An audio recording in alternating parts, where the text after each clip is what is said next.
The air in the Grand Council chamber felt heavy, thick with the scent of ozone and the nervous energy of 100 species. Lord Xyler of the Kalan Dominion adjusted his shimmering robes, his 6 eyes narrowed on the holographic display. A vast, jagged fleet, the Varkosian armada, blotted out the light of distant stars. Below it, a tiny emerald world spun innocently. Pylos. The Pylosian system holds no strategic value, Xyler's voice boomed, amplified by the chamber's acoustics. His species, the Kalan, were known for their logical, cold calculations. Their resources are negligible. Their population is minuscule, allowing the Varkosians to claim it would prevent further bloodshed, containing the conflict to a single, insignificant target. Across the polished floor, Ambassador Grok of the Graktol Collective rumbled his agreement. His massive, scaled body shifted, making his heavy ceremonial armor clink. Indeed. We have offered safe passage for their citizens, a humanitarian gesture. They chose to remain. This is their fate. A dozen other representatives, their forms varying from crystalline beings to amorphous gas clouds, nodded or shifted in assent. Pylos was a footnote, a casualty deemed acceptable in the grand scheme of galactic politics. Then, a clear, resonant voice cut through the resigned murmur. It belonged to Ambassador Kalan Vash, the human representative. She stood, not towering like Grok, nor shimmering like Xyler, but with an undeniable presence. Her dark tailored uniform was stark against the vibrant alien attire. The Terran Commonwealth disagrees, Kalan stated, her voice calm but firm. She met Xyler's 6 eyes without flinching. The Pylosian people offered aid to a stranded Terran scout vessel 217 standard cycles ago. They offered water when we were thirsty. They offered shelter when our ship was broken. That debt, however old, is not forgotten. Xyler's eye stalks twitched in confusion. Grok let out a low, guttural sound that might have been a scoff. A stranded scout vessel? Xyler repeated, his voice laced with disbelief. A single minor act of hospitality to one of your kind, centuries past. You would risk galactic stability for such an illogical commitment? Logic has little to do with it, Lord Xyler, Kalan replied, a hint of something unreadable, almost dangerous in her eyes. It is a matter of principle, a matter of honor, a matter of debt. She paused, letting her words hang in the heavy air. The Terran Commonwealth will deploy a significant portion of its fleet to defend Pylos. We will not allow the Varkosian collective to take what is owed to the Pylosian people. A wave of stunned silence swept through the chamber, quickly followed by a cacophony of agitated murmurs. The notion was absurd. Unthinkable. Humanity, a relatively new power on the galactic stage, was proposing to throw its weight behind an inconsequential species over a gesture made centuries ago. It defied every known principle of strategic calculation and resource allocation. It was, to the logical minds of the galaxy, madness. On the bridge of the Terran Commonwealth Star Destroyer Indomitable, Commander Eva Rostova stared at the message from Terran High Command. The ship's internal lights cast a pale glow on her grim face. Her second-in-command, Lieutenant Commander Jian Li, a man with a perpetually calm demeanor, looked over her shoulder. Full fleet deployment, Jian murmured, reading the data. To Pylos. 4. A 2-century-old glass of water. His voice held a hint of disbelief, but his face remained impassive.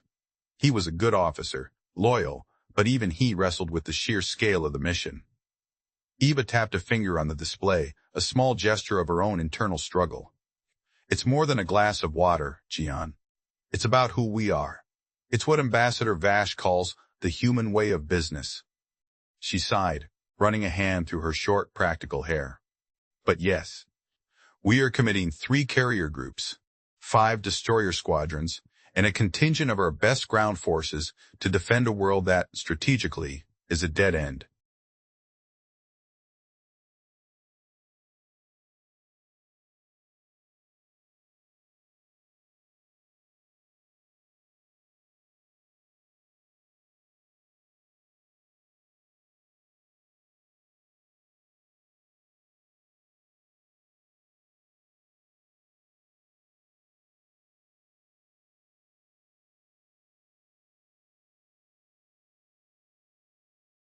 The ship itself was a beast of steel and energy, designed for war, but usually deployed for grander, more justifiable conflicts. This felt different. Eva remembered the stories her grandfather used to tell, late at night, under a sky full of alien stars. He was a merchant captain, not a soldier, but he knew the old tales. Tales of the first human explorers, alone and fragile in a vast, uncaring cosmos. The one about the scout ship Odyssey, stranded for months on a primitive world, running low on every supply, its crew sick and despairing. She had dismissed them as quaint legends then. Now, they were her marching orders. In the glittering council chamber, Lord Zyler's voice was sharp, a laser slicing through the diplomatic niceties. Ambassador Vash, we understand your species has unique cultural values. But this is not a personal slight. This is a Varkosian expansion. Their intent is to secure resources for their burgeoning population. Your intervention will be seen as an act of war against the Varkosian collective, potentially igniting a galactic conflict that would engulf us all. His 6 eyes flared with frustration. Kalen simply smiled, a thin, almost sad smile. Lord Zyler, if a debt is not paid, it festers. It corrodes the soul. We humans understand this. The Varkosians may see it as expansion. We see it as an attempt to destroy those who once showed kindness to our kin. We do not forget a kindness, nor do we forget a debt. Her gaze swept across the bewildered faces of the alien council. This is not merely a military endeavor. This is a lesson. For all of us. Back on the Indomitable, the journey through hyperspace was a blur of shifting light and humming energy. Eva stood on the observation deck, watching the stars stretch into impossibly long streaks. Her chief engineer, Commander Anya Sharma, a practical woman with grease often smudged on her brow, joined her. Hull integrity is at 98.7%, Anya reported, her voice calm. Engines are running optimal. Our new plasma cannons are cycling perfectly. We are ready for whatever those Varkosian overgrown insects throw at us. Anya's disdain for the Varkosians was well known. They were a brutish, expansionist race, all chitin and aggression. Good, Anya, Eva replied, turning from the view. Make sure the forward shields are reinforced. The Varkosians favor direct assault, and check on the readiness of the ground teams. This isn't just about space superiority. We need to secure the planet itself. Anya nodded, but then hesitated. Commander, if I may be frank, the crew is confused. We've seen strategic retreats for far greater losses. This whole debt thing, it just doesn't compute for most of them. Eva looked at her, seeing the genuine confusion in Anya's eyes, a reflection of her own initial doubts. It doesn't have to compute, Anya. It just has to be done.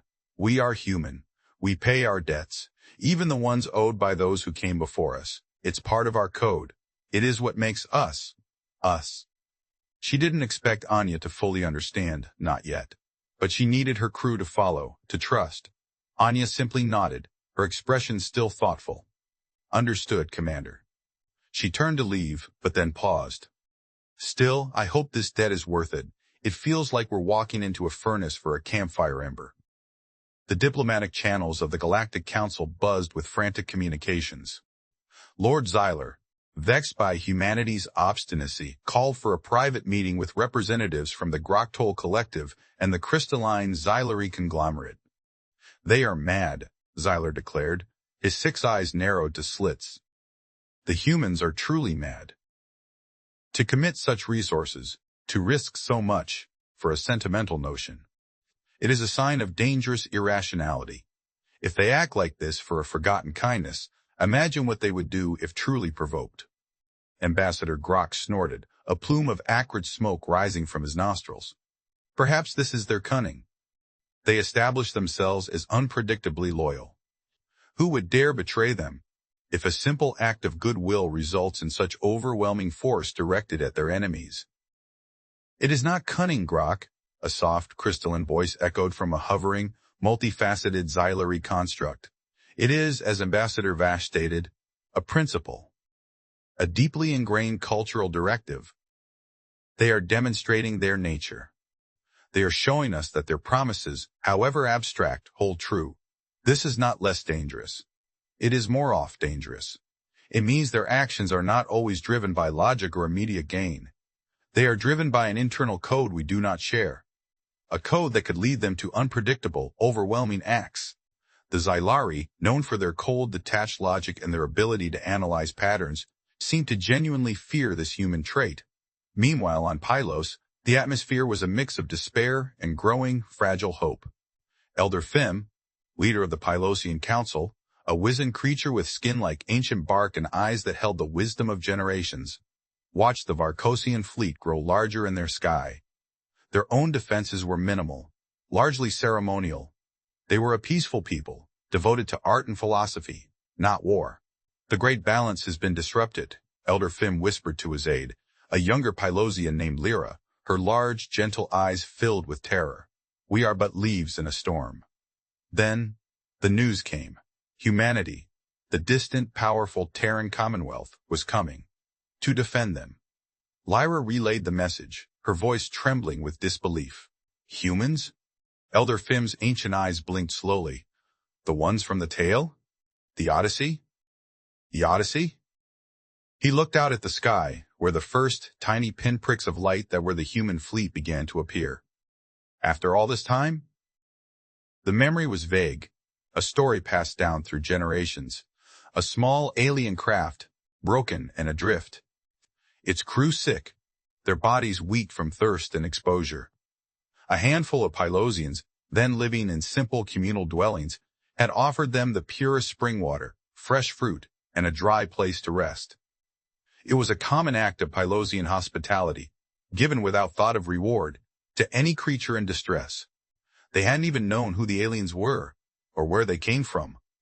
The first human vessels dropped out of hyperspace, not in a grand, unified formation, but spreading out, establishing a perimeter. The Indomitable took point, its sleek hull a stark contrast to the Varkosians' jagged, aggressive designs. Ava Rostova watched the readouts. The Varkosian fleet numbered over 200 vessels, ranging from destroyer equivalents to massive dreadnoughts. Humanity had brought barely 80. They outnumber us 2-1, Gianli reported, his voice flat. Varkosian tactics are well documented, overwhelming force, direct engagement, brutal efficiency. Then we won't fight them on their terms, Eva said, a cold glint in her eyes. They expect us to meet them head on. We will not. Helm, initiate evasive pattern Delta 9. Communications, hail the Varkosian flagship. Let them know we are here. A moment later, the Varkosian commander's image flickered onto the Indomitable's main view screen. Commander Kraxus, a creature of hardened chitin and cruel, multifaceted eyes. His voice was a rasping snarl. Terran vessels, withdraw. This system is claimed by the Varkosian collective. Your presence here is an act of aggression against our sovereign right. Eva leaned closer to the mic. Commander Kraxus, this system is under the protection of the Terran Commonwealth. Your forces are violating sovereign space. Withdraw immediately, or we will be forced to engage. Kraxus let out a sound like grinding stone. Your species is foolish. You risk war for nothing. For a rock and a handful of philosophical insects, you are mad. We are merely paying a debt, Commander, Eva replied, her voice dangerously calm. A debt that demands the full weight of our resolve. Now, stand down, Kraxus roared, a sound of pure fury. Then you will die for your folly, all of you. The transmission cut out. He's escalating, Gian noted, a flicker of concern in his eyes. As expected, Eva said, her gaze fixed on the tactical display. All ships, battle stations, prepare for engagement. Remember your training, precision, adaptation, and unwavering resolve. The first Varkosian wave crashed against the human perimeter like a furious, chitinous tide. But the human ships didn't stand still. They danced. They weaved. The Indomitable, instead of taking the brunt of the assault, spun on its axis, its forward shields deflecting energy blasts as it unleashed a devastating volley from its portside cannons, tearing through a Varkosian frigate. Their formations are too rigid. Anya Sharma's voice crackled over the intercom from engineering. They're built for brute force, not fluid maneuvers. Exactly, Eva murmured, watching the chaos unfold on the tactical display. Human fighters, small and agile, darted between the massive Varkosian cruisers, peppering them with laser fire, causing critical damage to their weapon systems before darting away again. It was like a swarm of angry hornets attacking a lumbering beast. One of the Varkosian dreadnoughts, a behemoth bristling with weapons, focused its fire on the Indomitable. Eva felt the deck rumble as shields absorbed impact after impact. "Forward shields at 60%, a crew member shouted. "Divert power from auxiliary systems to shields," Eva commanded, her voice steady. "Prepare for evasive jump on my mark. Not a full jump, just a micro-warp, enough to displace us. Then immediately bring us back into formation." Jian looked at her surprised. A micro-warp in the middle of combat was risky, destabilizing. "Commander, that's incredibly dangerous. It could cripple our warp core if miscalculated. It will throw them off balance," Eva insisted. "They expect us to either stand and fight or flee.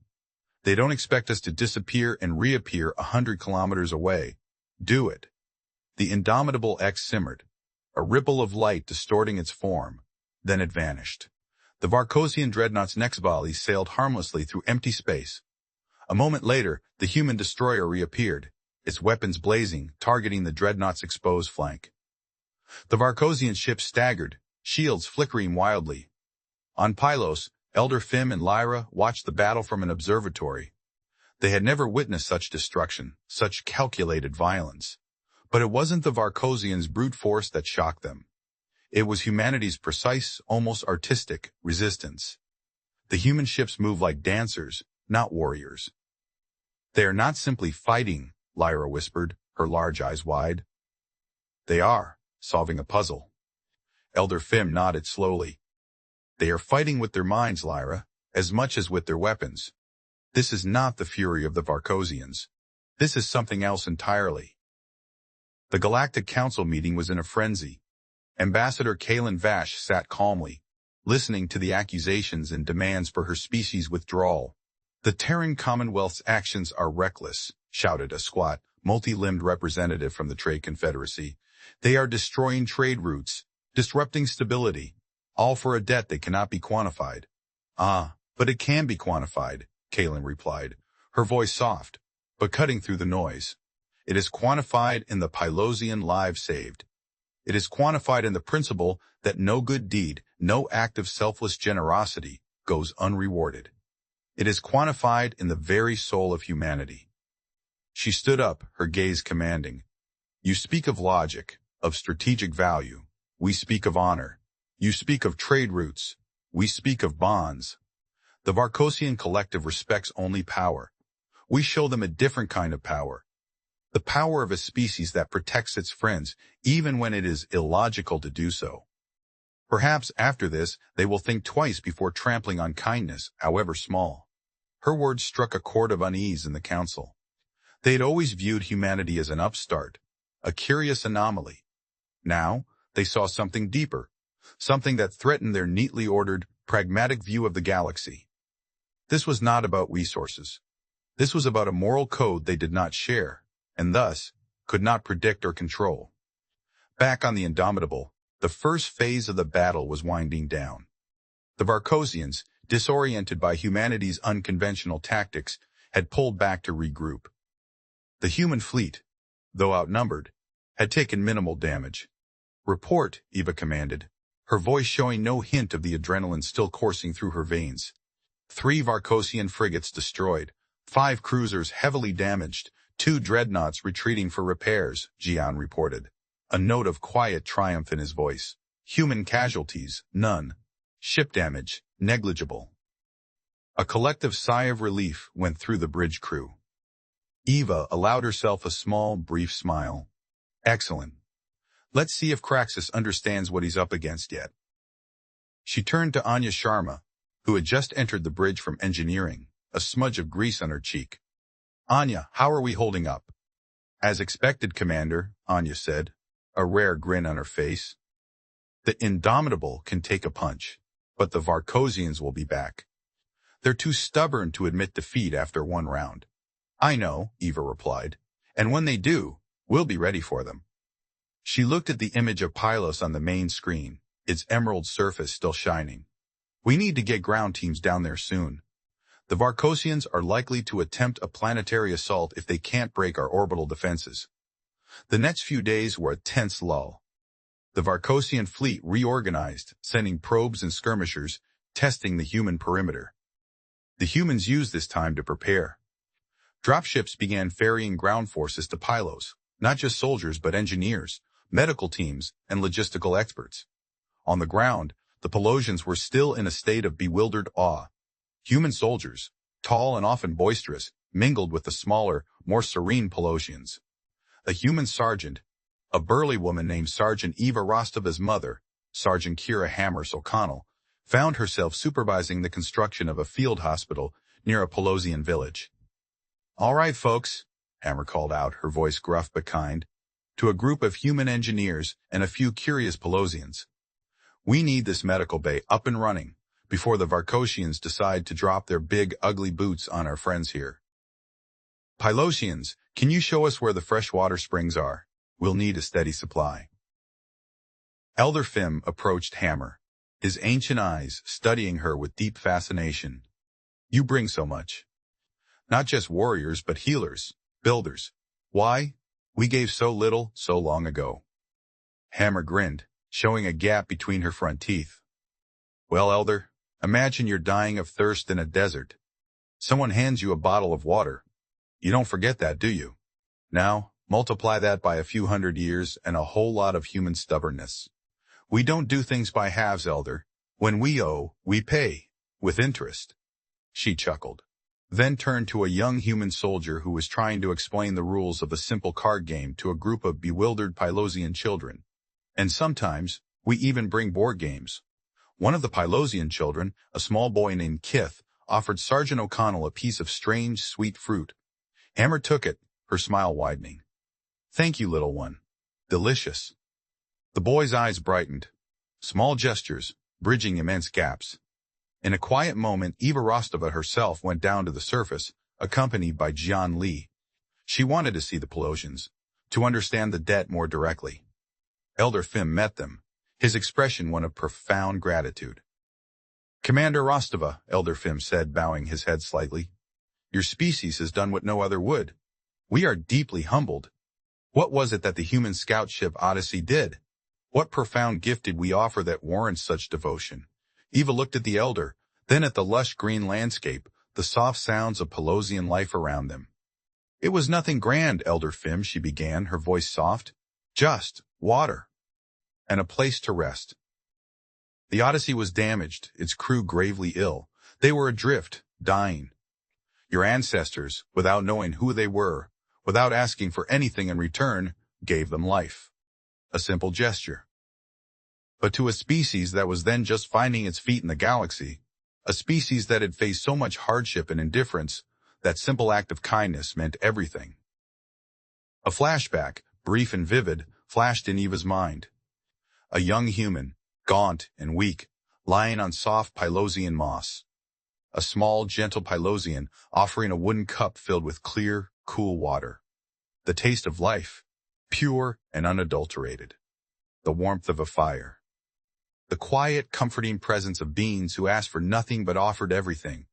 It was a memory woven into the very fabric of human history, passed down from generation to generation, becoming more than a story, but a foundational truth. It taught us something important, Elder Fim, Eva continued, her voice firm. It taught us that even in a cold, vast galaxy, kindness exists. And that kindness, when received, creates an obligation, not a transactional one, but a moral one. We carry that debt proudly, and we pay it. Elder Fim simply looked at her, his ancient eyes filled with a dawning understanding. He had always believed in the great balance, in the cyclical nature of kindness and return, but to see it demonstrated on such a grand destructive scale was truly humbling.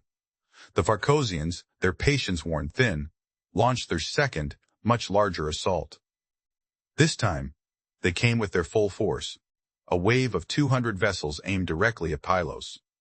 They're not holding anything back, Jian Li stated, his voice tight, as the tactical display showed a solid wall of incoming enemy ships.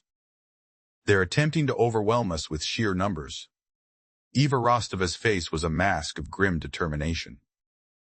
Then we will show them that human resolve cannot be overwhelmed. All ships, execute hammer and anvil maneuver. Focus all fire on their command vessels. We break their head, the body will follow. The human fleet, still significantly outnumbered, executed a daring strategy. Half the fleet, the hammer, engaged the Varkosian vanguard in a head-on clash, absorbing their initial devastating volley. Meanwhile, the other half, the anvil, executed a rapid flank maneuver, using the Indomitable's micro-warp technology on a grander scale. They blinked in and out of existence, appearing behind the Varkosian lines, targeting their vulnerable command ships. The battle raged. Lasers tore through shields, explosions blossomed in the void. Eva felt every shudder of the Indomitable as it took hit after hit. Forward shields at 30% damage report, she yelled. Anything critical? Plasma conduit 3 offline, a crewman shouted. Engineering reports minor fires in Section 7. Contain them, Eva roared. Jian, how are the Anvil ships doing? They've crippled 3 Varkosian command carriers, Jian replied, a strained relief in his voice. The enemy's formations are breaking. They're losing cohesion. But the Varkosians were relentless. Commander Croxus, enraged, ordered his remaining dreadnoughts to focus their fire on the Indomitable, identifying it as the human flagship. A salvo of heavy plasma torpedoes streaked towards them. Brace for impact, Eva shouted. The ship shuddered violently. Alarms blared. Lights flickered. Eva was thrown against the command console, but she pushed herself back up, her jaw set. Damage report. Hull breach, Section 5. Life support failing in Deck 9. Shields at 10% and failing. All hands prepare for emergency repair teams, Eva barked. Helm, bring us around. Give me a firing solution on that dreadnought. Communications, broad spectrum, hail. Tell the galaxy what this Varkosian bastard is doing. Tell them humanity pays its debts, no matter the cost. In the Galactic Council chamber, Ambassador Kalen Vash received the full, raw feed of the battle. The faces of the alien representatives were pale, their expressions a mixture of horror and awe. They saw the Indomitable S taking devastating hits, on the verge of destruction. They heard Eva Rostova's calm, defiant voice, even as her ship was torn apart. They're losing, Lord Siler whispered, his 6 eyes wide with shock. They are being destroyed for this insane principle. Indeed, Kalen said, her voice filled with a quiet, terrible pride. They are. Because to us, this is not a loss. This is the definition of honor. This is the ultimate repayment of a debt. It proves we are true to our word. And that, Lord Zyler, is a more powerful weapon than any dreadnought. On Pylos, Elder Fim and Lyra watched the Indomitables struggle. They saw the flashes of human courage, the determination against overwhelming odds. The Pylosians had always believed in the quiet power of gratitude, but they had never imagined such a fierce, destructive demonstration of it. Young Kith, the boy who had given Hammer the fruit, looked up at Elder Fim. Will they fall, Elder? His small voice trembled. Elder Fim looked at the boy, then at the sky where the human flagship burned but did not break. He then turned his gaze to a small, secluded grove nearby. No, Kith. Not if we have anything to say about it. The debt is not only theirs to bear. He ordered Lyra to gather the Pylosian herbalists. They possessed an ancient knowledge of their planet's unique flora, including a rare, luminescent moss that, when properly cultivated, could absorb and redirect specific energy signatures. It was an ancient Pylosian defense, usually reserved for natural disasters, never for war. But perhaps, just perhaps, it could aid their human saviors. Back on the Indomitable, Eva Rostova knew their time was running out. Shields failing, they're breaking through. We have one shot, Eva muttered, looking at the Varkosian dreadnought that was closing in for the kill. Jian, prepare a full energy purge from all non-essential systems. Overload the main railgun. We're going to hit them with everything we have left. And then, ground teams, prepare for emergency orbital drop. We will make them fight for every inch of Pylosian soil. Just as she gave the order, a frantic message came from the ground teams on Pylos. Sergeant O'Connell's voice, surprisingly urgent. Commander, the Pylosians. They're doing something. There's a massive energy spike from the surface. It's not Varkosian. It's like a focused redirecting field. It's throwing off the Varkosians' target locks. Eva stared at the tactical display. Indeed, a shimmering, almost invisible field was emanating from Pylos, causing the Varkosian targeting systems to glitch and their energy weapons to disperse harmlessly into the void. It was not a weapon, but a shield, a disruption. A Pylosian intervention. What in the name of? Jian began, astonished. Eva allowed herself a grim smile. They're paying their part of the debt, Jian. They're helping us fight their fight in their own way.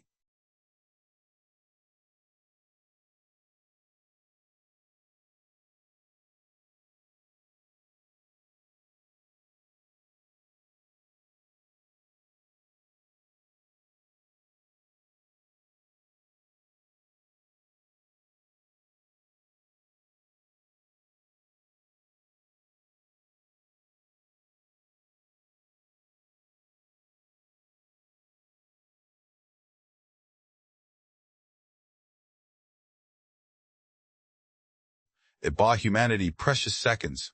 Now, Eva roared, fire the railgun. With a cataclysmic roar, the Indomitable's overloaded railgun unleashed a concentrated beam of pure kinetic energy.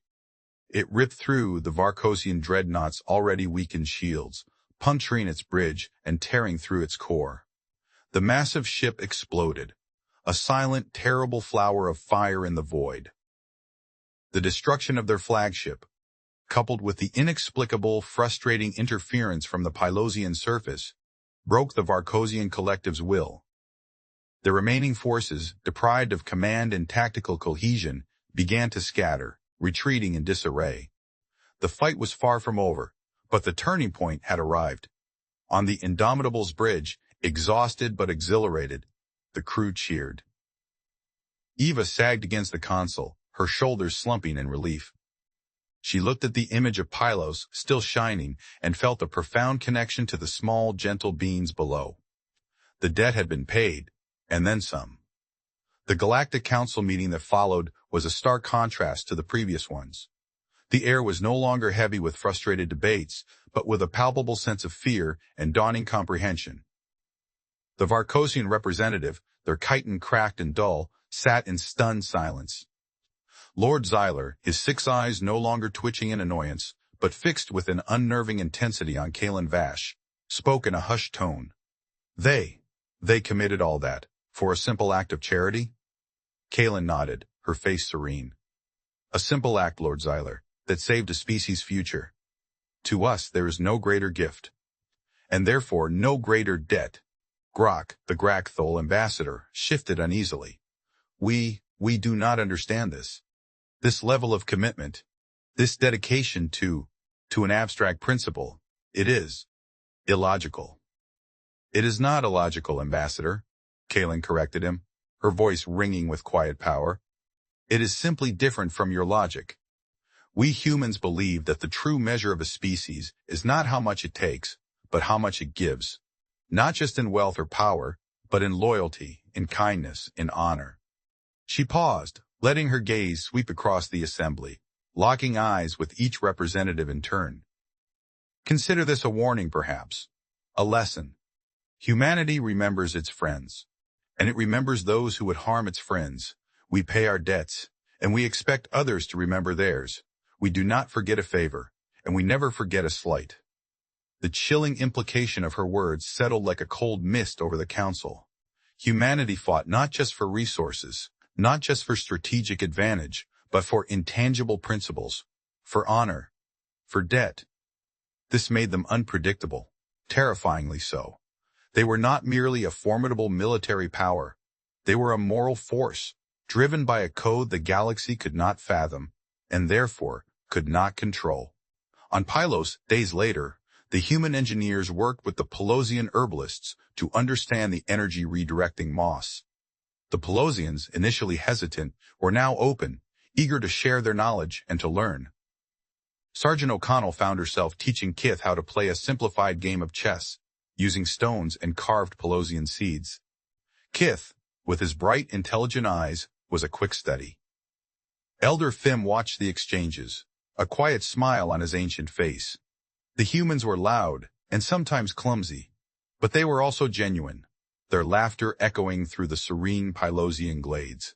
He saw a human soldier, Specialist Jenkins, try to teach a group of young Pylosians a traditional Terran folk song, his baritone voice surprisingly off-key but filled with enthusiasm. The Pylosian children, giggling, tried to mimic the strange melodic sounds. Commander Eva Rostova stood with Elder Fim on a hill overlooking the newly constructed human Pylosian medical center. The Varkosian threat had receded, but the human fleet remained, ensuring their complete departure. "We will begin drawing down our forces soon, Elder Fim," Eva said, her voice softer now, less burdened. "But a protective screen will remain, and we will send aid for your reconstruction. Resources, technology, anything you need. You have already given us more than we could ever repay, Commander," Elder Fim replied, his gaze fixed on the setting sun, which cast long shadows over the emerald landscape. "You gave us hope, and you taught us that kindness is not forgotten, even across the vastness of stars and time." Eva nodded, remembering the small cup of water, the flickering image in her mind. "It works both ways, Elder. Your kindness, centuries ago, shaped us, and your courage, your small act of defiance with that amazing moss in the face of such overwhelming odds, reminded us why we do what we do. You helped us pay our debt, too." Elder Fim turned to her, his ancient eyes twinkling. "Perhaps, Commander, it was not merely a debt. Perhaps it was the beginning of a friendship." Eva smiled, a genuine warm smile that reached her eyes. "Perhaps, Elder, perhaps it was." She looked at the sky. The stars, once cold and distant, seemed a little less empty now. Humanity had just shown the galaxy what it meant to truly honor a promise, even one made by ghosts of the past. And the galaxy, for all its logic and cynicism, had been forced to take notice. It was a terrifying, beautiful truth. Humanity never forgets a favor, and that, in the vast, uncaring cosmos, made all the difference.